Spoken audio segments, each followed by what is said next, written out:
Now that you've understood why GDP is important for the government to try to see how the economy is doing, we want to also understand why GDP and other metrics of that nature can be very important for businesses. Let's dive in.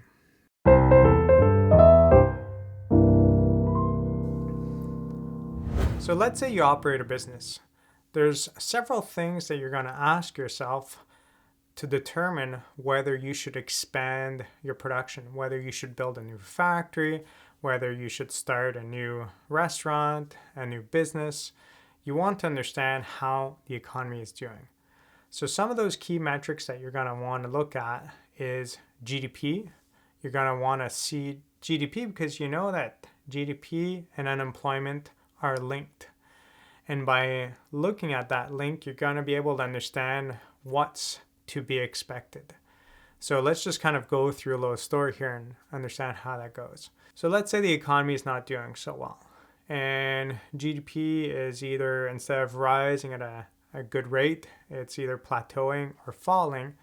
Well, in those situations, there's less being produced. If there's less being produced, unemployment must be on the rise.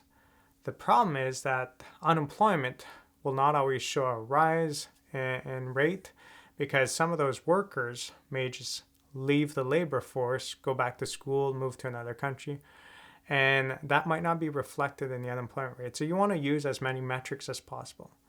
But if we see that's happening, well, that means that a lot more people don't have as much money as before.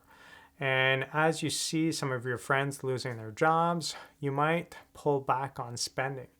You might decide to save a greater portion of your income so that if ever you lose your job, that you do not end up struggling to survive and eat and clothe yourself and have a shelter.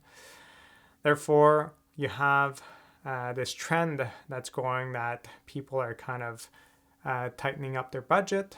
And because of that, we have this situation where businesses should probably not consider expanding the production just yet, except if it's in an industry that there's a lot of demand for in those times. So if you're producing a good that's seen as one of the goods that people buy when the economy is not doing so well, that could be a good trend for you. So think about those goods. If you earn a lot of money versus if you lose your job, what would you buy more of? And those goods in microeconomics are typically referred to as inferior goods. Doesn't mean that they're bad goods. It's just that treating yourself to a nice steak dinner would be like a premium luxury good.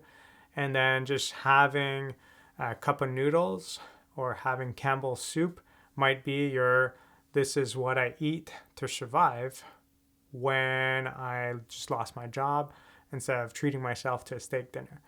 So those kinds of goods, when we're going through recession, when GDP is falling, when unemployment is on the rise, is goods that would actually do better.